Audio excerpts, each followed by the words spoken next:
નમસ્કાર વિદ્યાર્થી બહેનો, ધોરણ 12 આર્ટ્સની અંદર આપણે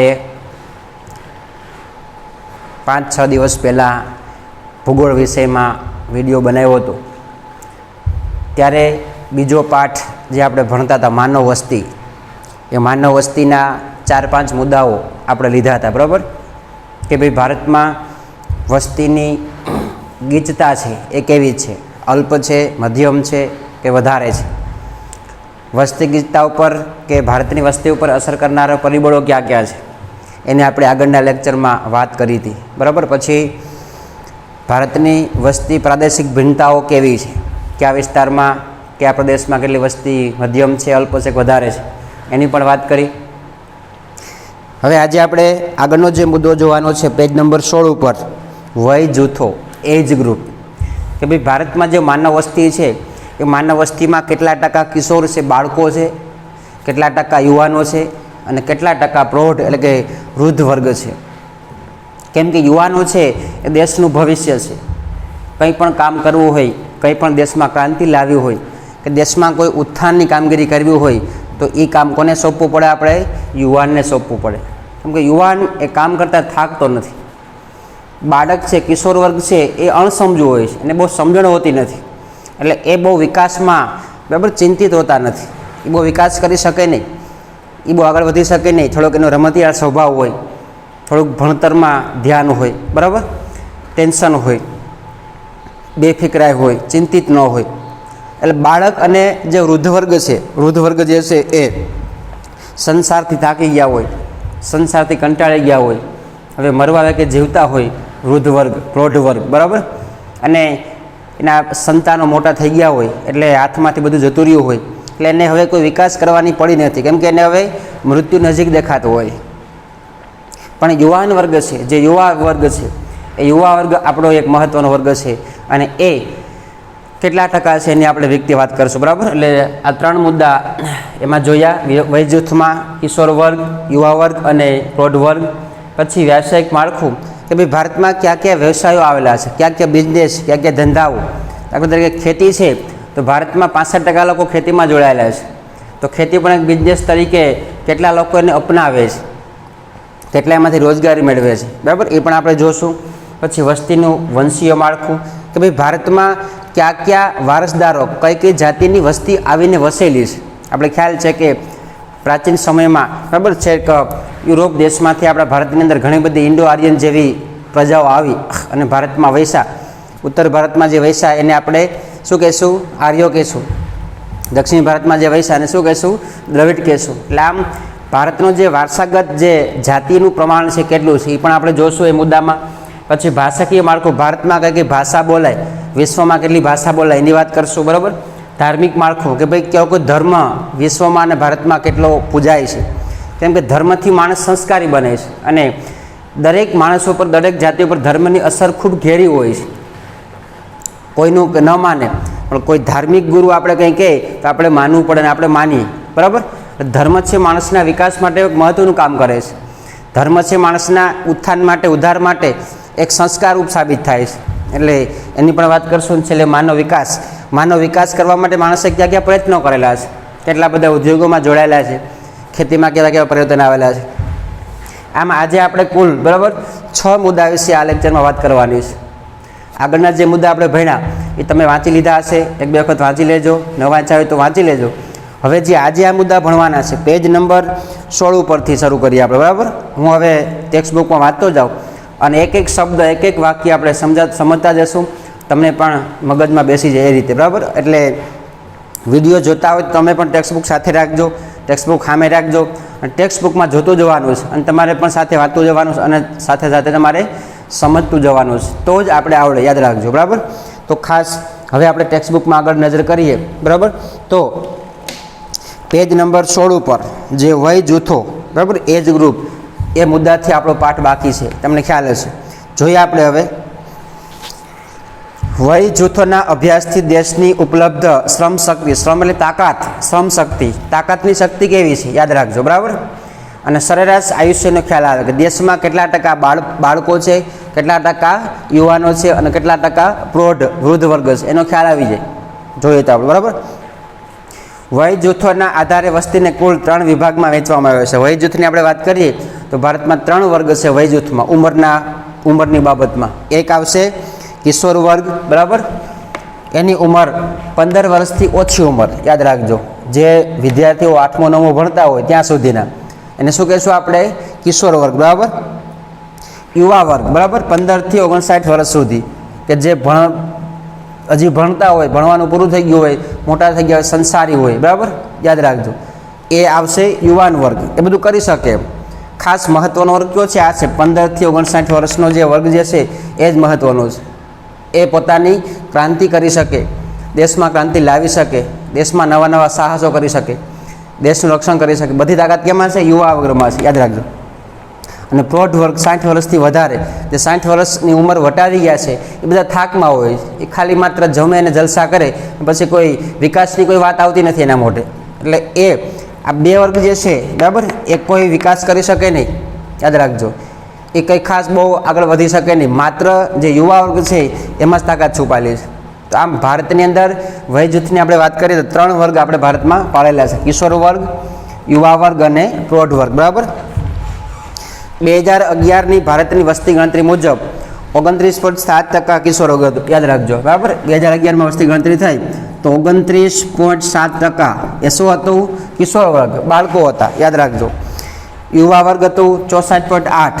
યુવાન વર્ગ જે છે કેટલો હતો? 64.8%, યાદ રાખજો, બરાબર, 100%માંથી.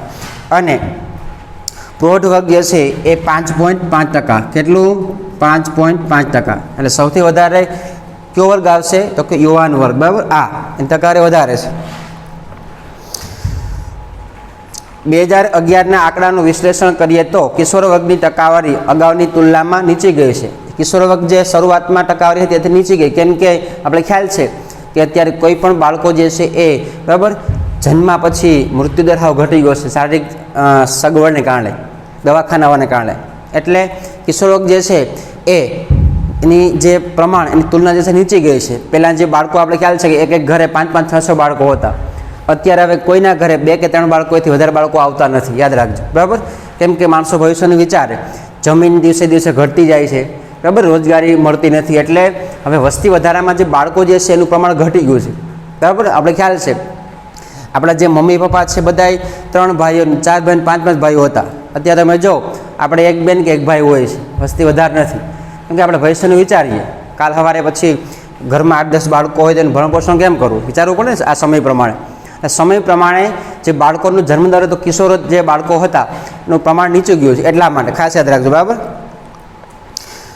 જ્યારે બાકીના 2 વર્ગોમાં વધારો થયો છે, બાકીના યુવાન વર્ગમાં વધારો થયો છે. કેમ કે યુવાન જે છે એ જે બાળકો જન્મે છે, મોટા થાય, આ જન્મદરના ઘટાડાની અને સરેરાશ આયુષ્ય વધવાની નિશાની છે. અને એનું કારણ છે કે માણસો, બરાબર, વૃદ્ધ ક્યારે બને? તો કે યુવાન અવસ્થા પૂરી કરે ત્યારે. યુવાન અવસ્થા પૂરી ક્યારે કરે? તો કે એને કંઈ મેડિકલ સેવા મળે. પહેલાંના સમયમાં માણસો બીમાર પડતા હતા, ઘણા બધા બીમારીમાં મરી જતા. અત્યારે કોઈ માણસ બીમાર પડે તો માત્ર 1 કે 2% મારે, બાકી મરતા નથી. કેમ કે મેડિકલ સગવડ, એને કારણે માણસો દિવસે દિવસે અત્યારે ઘણા વધારે જોવા મળે છે. એટલે યુવાન વર્ગ અને વૃદ્ધ વર્ગમાં વધારો થયો છે. એને કારણે તો કે મેડિકલ સેવાને કારણે, બરાબર, વૈજ્ઞાનિક ટેકનોલોજીને કારણે અને ડાક્ટરી સેવાને કારણે. ખાસ યાદ રાખજો. શહેરોની તુલનામાં ગ્રામીણ ક્ષેત્રોમાં કિશોર વર્ગ અને પ્રૌઢ વર્ગની વસ્તીનું પ્રમાણ વધારે હોય છે. શહેરની વાત કરીએ તો શહેરમાં જે કિશોર વર્ગ છે, બાળકો છે, ઓછા હોય, 1-2 હોય. ગામડામાં 2-3 વધારે હોય છે, બરાબર, 3-3, 4-4 બાળકો હોય છે. ગામડામાં ઘરડા પર વધારે હોય છે. કેમ કે યુવાન વર્ગ બધો ક્યાં હોય? શહેરમાં કામ કરવા માટે આવ્યો હોય. ઘરડા જે છે ગામડામાં રહેતા હોય છે, એને કંઈ ખાસ કામની, રોજગારીની કંઈ પડી ન હોય, એટલે ગામડામાં રહેતા. એટલે શહેર કરતાં ગામડામાં બાળકો અને ઘરડાઓ, પ્રૌઢ વધારે હોય છે. એનું કારણ શું છે? કે ત્યાં ગામડામાં રોજગારી ઓછી હોય, ખેતી ઉપર નિર્ભર હોય. એટલે જે પ્રૌઢ વર્ગ છે બધો ક્યાં રહેતો હોય? ગામડામાં રહેતો હોય છે. અને યુવાન વર્ગ છે ક્યાં રહેતો હોય? શહેરમાં રહેતો હોય છે. ખાસ યાદ રાખજો. એટલા માટે ગામડામાં વસ્તી વધારે હોય છે, બરાબર. જે દેશોમાં નાગરિકોનું જીવન ધોરણ ઊંચું છે તે દેશોમાં પ્રૌઢ વસ્તીનું પ્રમાણ વધારે હોય છે. અને ખ્યાલ છે કે જે દેશોમાં વ્યક્તિનું જીવન ઊંચું હોય છે, બરાબર, જીવન સગવડવાળું હોય, તો એને કંઈ તસ્તી ન પડે અને એ લોકો ઘરડા થાય એટલે એ પ્રૌઢ વર્ગ, વૃદ્ધ લોકો વધારે હોય છે, બરાબર. નકર અમુક લોકો યુવાનીમાં જ મૃત્યુ પામે તો ઘરડા થતા નથી, તો ઘરડા લોકોનું પ્રમાણ ઘટે. પણ જે દેશોમાં જીવન ધોરણ ઊંચું હોય, સગવડ હોય, સુવિધા હોય, એટલે બધા જે યુવાન થયા હોય બધા ઘડા થાય એનું પ્રમાણ વધારે હોય છે. તો આમ આજે આપણે વાત કરી, કોની વાત કરી? વય જૂથની, બરાબર. વય જૂથમાં કિશોર વર્ગ, યુવા વર્ગ અને પ્રૌઢ વર્ગ. ખાસ યાદ રાખજો, પહેલાંના સમય કરતાં આજના સમયમાં કિશોર વર્ગમાં ઘટાડો આવ્યો. શા કારણે? વસ્તી નિયંત્રણ, બરાબર. દરેકના ઘરે માત્ર કંઈક 2 બાળકો છે, વધારે બાળકો છે નહીં, એટલા માટે. યુવાન વર્ગમાં વધારો થયો. શું કારણ? તો કે યુવાનો બધાય ગામડું છોડીને શહેરમાં આવ્યા, બરાબર, અને મેડિકલ સેવાના કારણે મૃત્યુદર ઘટી ગયો, એટલે યુવાન વર્ગમાં વધારો થયો છે. ત્રીજા નંબરમાં પ્રૌઢ વર્ગ. તો કે જે દેશોમાં સુવિધા છે, જે દેશોમાં સગવડ છે, એ યુવાનો બધા ઘડા થાય એટલે પ્રમાણ વધી જાય, બરાબર. અને પ્રૌઢ વર્ગ જે છે ગામડામાં વધારે છે, કેમ કે ગામડામાં નિવૃત્તિનું જીવન ગાળતા હોય, શહેરમાં કોઈ ઘડા બહુ હોતા નથી, કેમ કે શહેરમાં પોસાય નહીં એમ, બરાબર. એટલા માટે ખાસ યાદ રાખજો. તો આ 3 મુદ્દા આપણે, બરાબર, ટૂંકમાં જોઈએ. હવે આવશે વ્યાવસાયિક માળખું, બરાબર. બીજો જે મુદ્દો જોઈએ કયો જોઈએ? વ્યાવસાયિક માળખું. ભારતના વ્યાવસાયિક માળખાનું અવલોકન કરતાં આપણને તેના આર્થિક પછાતપણાનો અંદાજ આવે છે કે ભારતમાં કેટલી ગરીબ વસ્તી છે, આર્થિક પછાત કેટલું છે એનો ખ્યાલ આવી જાય. ખેતી ક્ષેત્રમાંથી રોજગારી મેળવતા લોકોની સંખ્યા 54.6% છે, આપણે ખ્યાલ છે, બરાબર. કે ખેતીમાં કેટલા છે? તો કે 54.6% માણસો શું કરે છે? ખેતીમાંથી આજીવિકા મેળવે છે, રોજગારી મેળવે છે, બરાબર. દેશની શ્રમ શક્તિમાં મહિલાઓની ભાગીદારી માત્ર 23% છે. અને આપણે મહિલાની વાત કરી, બરાબર, તો મહિલા કેટલી છે? 23%. 23% મહિલા કામ કરે છે, બાકીની કાંઈ કામ કરતી નથી. હા, રોજગારી મેળવે છે, પણ કોઈ બીજી રીતે, કોઈ કંપનીમાં, ઉદ્યોગોમાં જઈને, બરાબર. તે પૈકી ખેતીમાં લગભગ 65%થી વધારે મહિલાઓ જોડાયેલી છે. અને ખાસ 65%થી જે 23% મહિલાનો ફાળો છે, એમાં 65% મહિલાઓ ખેતીમાં છે. એ સિવાય બાકીની જે 35% જે છે એ બધી કોઈ કંપનીમાં, કોઈ ઉદ્યોગોમાં, કોઈ સરકારી નોકરી કરતી હોય છે, બરાબર.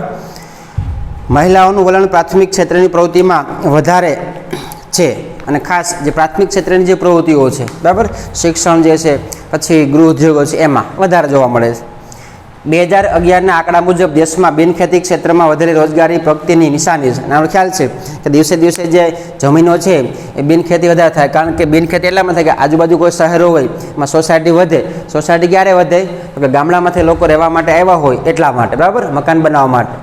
તો બિનખેતી ક્યારે થાય? તો કે એ લોકો ગમે તે વ્યવસાયમાં જોડાઈ ગયેલા છે, એટલે બિનખેતીનું પ્રમાણ વધે. બિનખેતી એટલે કોઈ પણ ખેતર હોય એમાં ખેતી નહીં કરવાની, પણ એમાં પ્લોટિંગ પાડી કાં ઉદ્યોગો, કાં કોઈ દુકાનો, કંપનીઓ સ્થાપી દેવાની, શું કહેવાય? બિનખેતી અથવા મકાન બનાવવાનું, બરાબર. તો 2011ની આંકડા મુજબ આપણે જોઈએ તો બિનખેતીમાં દિવસે દિવસે વધારે થતો જોવા મળે છે. શા કારણે? તો કે ગામડામાંથી લોકો શહેરમાં આવતા હોય એટલે રહેવા માટે સગવડ જોઈએ, બિનખેતી વધારે કરવી પડે. એટલે બિનખેતી વધારે થાય તો શું થયું? દેશનો વિકાસ થયો ઉદ્યોગો માટે, બરાબર. યાદ રાખજો ખાસ.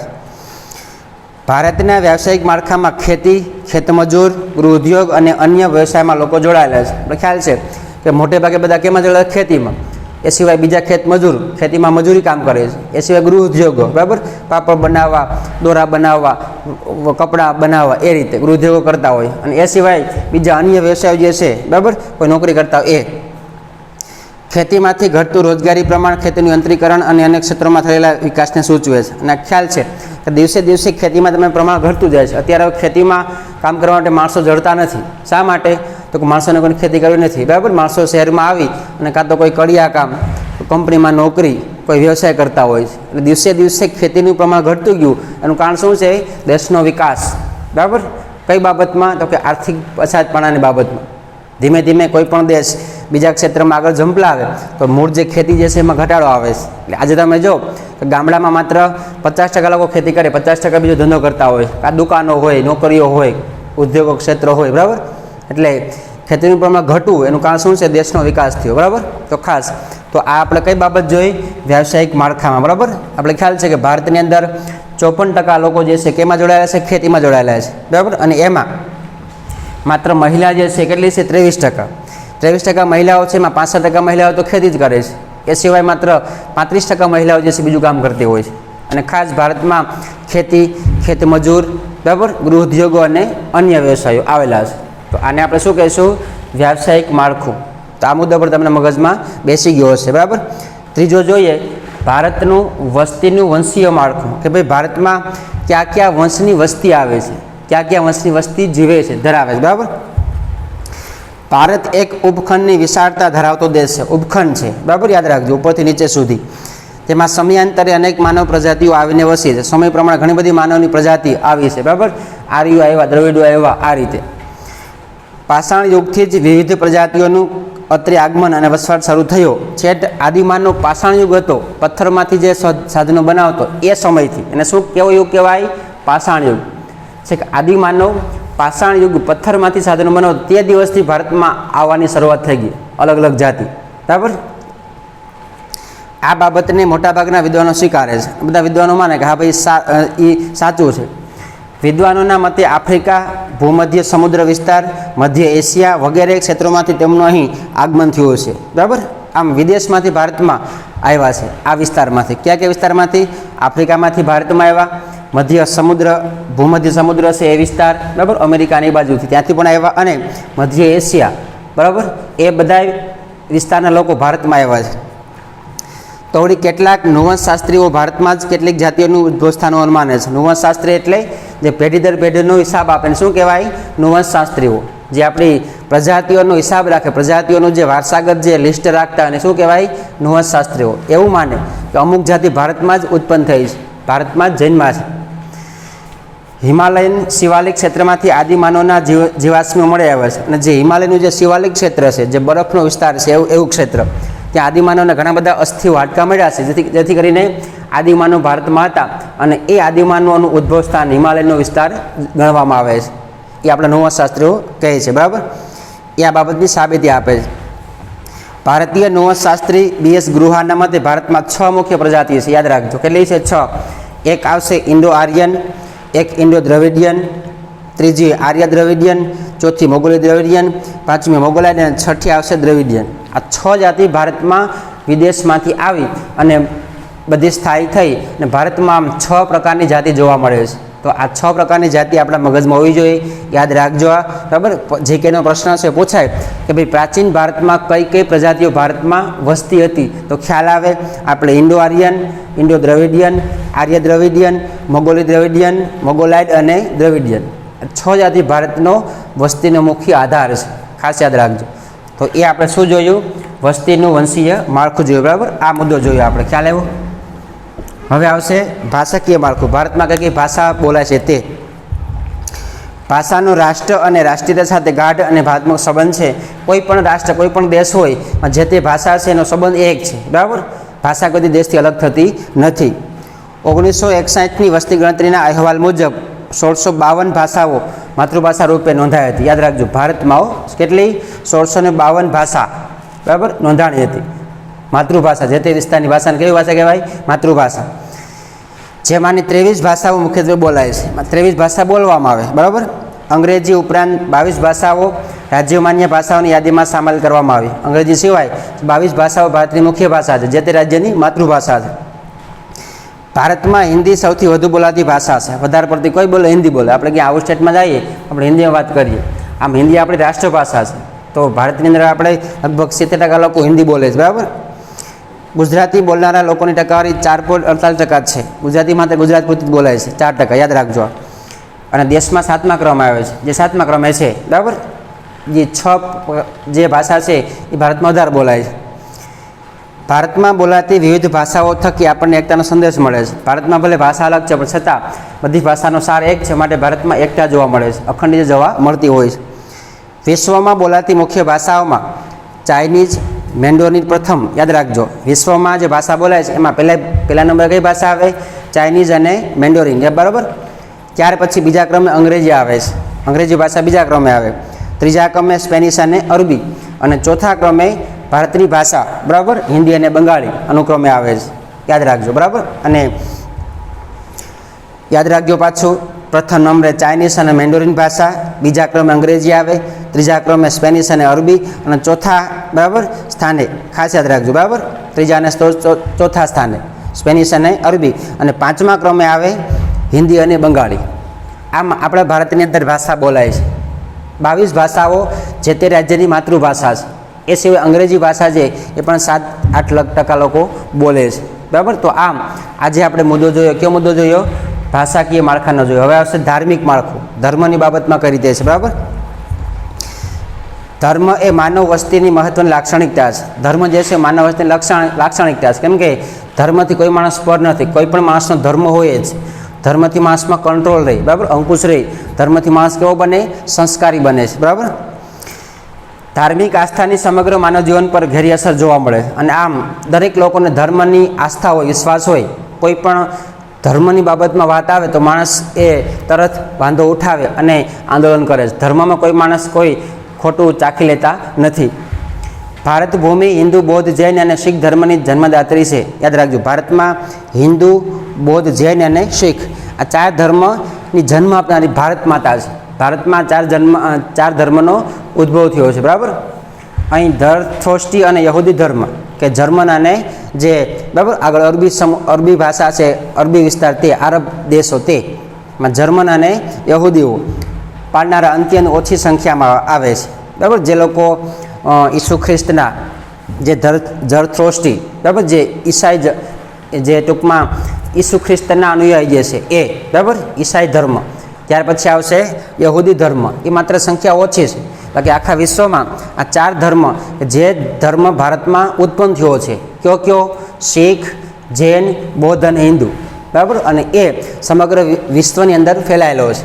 એ સિવાય ઝરથોષ્ટી અને જે યહૂદી ધર્મ જે છે એ પાળે છે, પણ ઓછા લોકો છે, બરાબર. એટલે ખાસ આ રીતે આપણે જોઈએ. હવે જો અહીંયા નીચે કોઠો આપેલો છે તમારી સામે ટેક્સ્ટ બુકમાં, બરાબર. એમાં ભારતમાં કયો ધર્મ પડાય છે, કેટલા ટકા લોકો પાળે છે, અને વિશ્વમાં કેટલો છે. હવે જોઈએ, હિન્દુ ધર્મ છે તો ભારતમાં કેટલા લોકો પાળે છે, તો કે 80%, બરાબર. વિશ્વમાં કેટલા ટકા છે? ગુજરાતમાં 88.57% હિન્દુ જ છે, બરાબર, યાદ રાખજો. ઇસ્લામ ધર્મ છે ભારતમાં કેટલો? 14.23%, ગુજરાતમાં 9.67%. ખ્રિસ્તી ધર્મ છે ભારતમાં 2.30%, ગુજરાતમાં 0.52%. ગુજરાતમાં ખ્રિસ્તીઓ ઓછા છે. શીખ ધર્મ છે ભારતમાં 1.72%, ગુજરાતમાં માત્ર 0.10%, બરાબર, 1% પૂરો નથી. બૌદ્ધ ધર્મ છે ભારતમાં 0.70, ગુજરાતમાં 0.5, બરાબર. એટલે બુદ્ધ હાવ ઓછા છે. જૈન ધર્મ જે છે એમાં ભારતમાં 0.37 અને ગુજરાતમાં 0.96, બરાબર. અન્ય જે છે એમાં 0.66, બરાબર. બીજો પારસી ને ઇસ્લામ એ બધા ગુજરાતમાં 0.3. તો આમ ભારતમાં કયો ધર્મ કેટલા ટકા પાળવામાં આવે, ગુજરાતમાં કેટલા પાળવામાં, એ આખો કોઠો ત્યાં છે. 1-2 વખત વાંચી લે તમને મગજમાં આવી જાય છે, બરાબર. તો આ થઈ આપણે ધર્મની વાત. કેમ કે ભારતનો મુખ્ય ધર્મ આમ તો હિન્દુ અને જૈન અને બુદ્ધ ધર્મ છે, પરંતુ અત્યારે ખ્યાલ છે કે સૌથી વધારે ધર્મ કયો પાળવામાં આવે? હિન્દુ ધર્મ પાળવામાં આવે છે, બરાબર.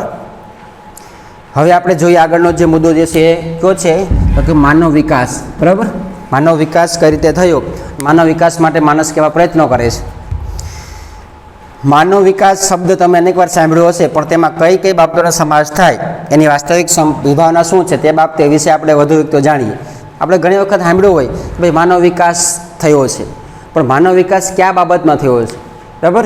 આર્થિક રીતે થયો, શિક્ષણમાં થયો, બરાબર, પૈસામાં થયો, એની હવે આપણે વિગતે જોઈએ.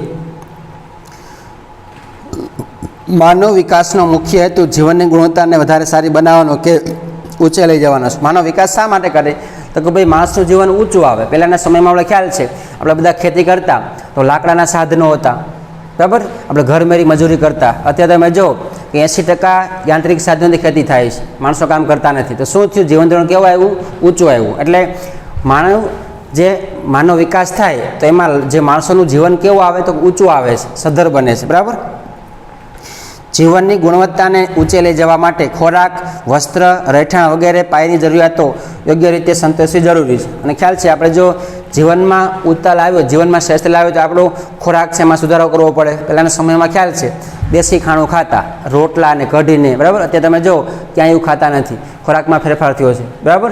અત્યારે ફરસાણ, મિષ્ટાન, સ્વીટ બધું વધારે જમે છે, એટલે ગુણવત્તા સુધરી.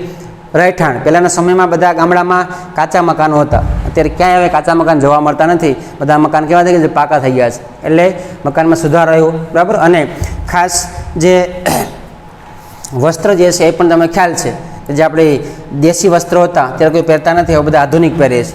તો આમાં ધરખમ ફેરફાર કર્યો છે, જેથી કરીને આપણું જીવન જે છે એ સુધરે અને જીવનમાં વિકાસ જોવા મળે, બરાબર. ત્યાર પછીના ક્રમે આરોગ્ય, શિક્ષણ, મનોરંજન વગેરે સેવાઓ આવે છે. અને ખ્યાલ છે કે આરોગ્યમાં પણ આપણે ઘણા બધા આગળ વધ્યા છે, બરાબર. બધા રોગના ઇલાજો મળ્યા છે, ઘણી બધી દવાઓ પણ આપણે મળી છે, ઓપરેશન પણ થઈ જાય છે. શિક્ષણ, તે લગભગ 90% 92% ગામડાની અંદર શિક્ષણ મેળવે છે. માત્ર ગામમાં 2 કે 5% જ શિક્ષણ ન હોય, બાકી બધા શિક્ષણ મેળવે, જેથી કરીને આપણું જીવન ધોરણ કેવું થાય, ઊંચું આવે, માનવ વિકાસ કરે છે. બરાબર. મનોરંજન, બરાબર, સંગીત, ગીત, આમાં પણ માણસો આગળ પ્રગતિ કરે, અમુક કલાકાર બને, અમુક સાધનો વગાડે. યાદ રાખજો, દુનિયાના વિવિધ દેશોમાં લોકોના જીવન ધોરણ જોઈશું તો તેમાં આપણને ભારે અસમાનતા દેખાશે. એક જ દેશમાં પણ જુદા જુદા વર્ગોના લોકોની જીવનશૈલી કે જીવન ધોરણ વચ્ચે ઘણો તફાવત હોય. અને આપણે જોઈએ કે ભારત કરતાં બીજા દેશની વાત કરીએ તો અમેરિકા, ઇંગ્લેન્ડની વાત કરીએ તો એ લોકો બહુ ઊંચું જીવન જીવે છે. એનાથી ભારતમાં ખૂબ અસમાનતા જોવા મળે છે. ત્યાં જે લોકો ગરીબ છે એ હાવ નીચું જીવન ધોરણ છે, સુખી છે એ બહુ ઊંચું, આમ અસમાનતા જોવા મળે. બરાબર. અને આપણે ખ્યાલ છે કે ભારતમાં પણ જેની પાસે પૈસો સધરતા છે એ ઊંચું જીવન જીવે છે, અને ગરીબ છે હાવ સામાન્ય જીવન જીવે છે. આમ ભારતમાં આપણે બહુ મોટો ભેદ જોવા મળે છે. જે લોકોનો વિકાસ થયો નથી એ લોકોનું જીવન હાવ નીચું છે. આપણે ખ્યાલ છે કે ગુજરાતની અંદર આપણે દાહોદ, ગોધરા, પંચમહાલ જઈએ તો ત્યાં લગભગ 50% લોકો જ ખેતમજૂરી ઉપર જીવે છે. બરાબર. 50% વિકાસ થયો છે, તો 50% જે લોકો જીવન જીવે છે ખેતમજૂરી ઉપર, એનું જીવન રહેઠાણ સાદું હોય છે. બરાબર. અગાઉ આર્થિક વિકાસને જ માનવ વિકાસ માની લેવાતો હતો. આ વિકાસ વિભાવનામાં આધુનિકરણ, સગવડો અને સમૃદ્ધિને ગણતરી લેવામાં આવતા હતા. આગળ આપણે કહેતા કે જેની પાસે પૈસો છે માણસનો વિકાસ થયો. બરાબર. એમાં ખાસ રહેઠાણ એને આપણે આવરી લેતા. આ પ્રકારે થયેલ વિકાસ સાથે સામાજિક ભેદભાવ કે પ્રાદેશિક અસમાનતા જેવા દૃશ્યોનો જન્મ છે. અને આમ જેની પાસે પૈસા હોય એ સધર, જેની પાસે પૈસા નથી ગરીબ. આમ સમાજમાં શું જોવા મળે? અસમાનતા. પૈસાવાળો વર્ગ જે છે એ એક બાજુ અને એક બાજુ ગરીબ વર્ગ, આમ ગામડામાં અસમાનતા જોવા મળે છે. બીજી રીતે કહીએ તો વિકાસે એક તરફ લોકોને પ્રગતિ આપી તો અનેક લોકોને ઉપેક્ષાના દોજખમાં ઉમી દીધા છે. આમ ખ્યાલ છે કે માણસનો વિકાસ થયો, પણ વિકાસમાં અમુક જે લોકો જે છે બહુ સુખી થઈ ગયા, અમુક લોકો હાવ ગરીબ રહી ગયા છે. સમાજમાં બે ભેદભાવ થયા છે. એટલે માણસની વસ્તીમાં દોખ જ એક વિઘ્ન ઊભું કર્યું છે. બરાબર. કેમ કે જે લોકો પૈસાવાળા હોય એ ગરીબને બોલાવતા નથી. બરાબર. આમ સમાજમાં બે વર્ગો ઊભા થયા છે. માત્ર આવક વધવાથી માનવ વિકાસ થતો નથી, પણ તે આવકનો યથાર્થ ઉપયોગ કરવાની કોને પણ વધવી જોઈએ. આવક થાય એટલે આપણા પૈસા વધે એટલે આપણો વિકાસ તેવું નથી, પણ આવક થાય એ પ્રમાણેનો ઉપયોગ કઈ રીતે વાપરવો જોઈએ એનો પણ ખ્યાલ હોવો જોઈએ. કોને એટલે સારી રીતે આવડત હોવી જોઈએ. બરાબર. વિકાસના સ્તરનું માપન કરવા માટે જીવનમાં આવેલા ગુણાત્મક સુધારાને ધ્યાનમાં લેવામાં આવે છે. માનવ વિકાસ માટે સમાનતા, સ્થિરતા, ઉત્પાદકતા અને સશક્તિકરણ આ 4 બાબતો આભારરૂપ છે. માનવનો વિકાસ થાય તો લોકો વચ્ચે સમાનતા હોવી જોઈએ તો વિકાસ થાય. પછી સ્થિરતા, માણસ પાસે પૈસો હોય તો હવા આમ બરાબર ફૂલાઈ જાય, હવા આમ ઉત્થાન થઈ એવું નહીં, સ્થિર થઈ જવાનું, પૈસાનો યોગ્ય રીતે ઉપયોગ કરવાનો, સ્થિરતા હોવી જોઈએ. પછી ઉત્પાદકતા, જે આપણે ઉત્પાદન મેળવીએ બરાબર એ સારું થાય અને નફો થાય તો આપણે સદ્ધર બનીએ. અને છેલ્લે આવશે સશક્તિકરણ, માણસ પાસે આમ શક્તિ હોવી જોઈએ, તાકાત હોવી જોઈએ શરીરમાં, તંદુરસ્ત રીતે. આ 4 બાબત શું કરી શકે? માણસનો વિકાસ કરી શકે. બરાબર. બાકી આપણી પાસે પૈસા હોય પણ આમ શરીર સારું ન હોય તો વિકાસ થતો નથી. બધા પૈસા કેમાં વપરાય જાય? શરીરમાં વપરાઈ જાય છે. બરાબર. વ્યક્તિને તેની બુદ્ધિશક્તિ, આવડત અને ક્ષમતા મુજબ વિકાસની તકો, તંદુરસ્ત અને આરોગ્યમય લાંબુ જીવન, શિક્ષણની સુલભ તકો, સામાજિક અને રાજકીય અધિકારીની ઉપલબ્ધિ વગેરેનો સમાવેશ તેમાં થાય છે. આપણે ખ્યાલ છે કે ભાઈ લોકોને સારું શિક્ષણ મળવું જોઈએ, લોકોને સારી તંદુરસ્તી મળવી જોઈએ. બરાબર. લોકોને સુલભ એવા વિચારો મળવા જોઈએ. આ બધું કેમાં સમાવેશ થાય? માનવ વિકાસમાં. આ માનવ વિકાસ એટલે માનવીની વિકાસ આકાંક્ષાઓ જરૂરી હોય તેવી જીવન નિર્વાહની સુવિધાઓ વિસ્તારની પ્રક્રિયા. અને આમ માનવ વિકાસ એટલે જે માણસની જરૂરિયાત છે બરાબર એ સંતોષાય અને જે માણસની જીવન નિર્વાહ, જીવન જીવવા માટે જે વસ્તુ જોઈએ એમાં વધારો થવો, એમાં પૂરતા પ્રમાણમાં મળી જવી, એ સાચો માનવ વિકાસ. તો આમ આ રીતે બરાબર માનવ વિકાસ ત્યારે શક્ય બને છે. ખ્યાલ એવું? તો આમ આજના લેક્ચરમાં આપણે આટલા મુદ્દા જોયા: વય જૂથ, વ્યવસાયિક માળખું, વસ્તીનું વંશીય માળખું, ભાષાકીય માળખું, ધાર્મિક માળખું અને માનવ વિકાસ. બરાબર. તો આ 6 મુદ્દા મેં સરસ રીતે ભણાવ્યા છે. તમે એકવાર વ્યવસ્થિત વાંચી લેજો. બરાબર. જે આંકડાઓ છે, આંકડાઓ એક વખત રફ ચોપડામાં લખી નાખો એટલે એમાંથી અડધા યાદ રહી જાય છે. બરાબર. પણ થોડીક આપણે માહિતી હોવી જોઈએ. અને આ પાઠ જે છે માત્ર ભૂગોળ પૂરતો નહીં પણ જીકેમાં પણ આમાંથી ઘણા બધા પ્રશ્નો પૂછાતા હોય છે. સરસ રીતે 1-2 વાર પાઠ વાંચી લેજો.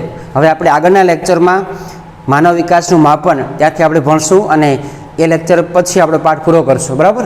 તો એક વખત વાંચી લેજો અને વ્યવસ્થિત તમે સમજી લેજો. અસ્તુ.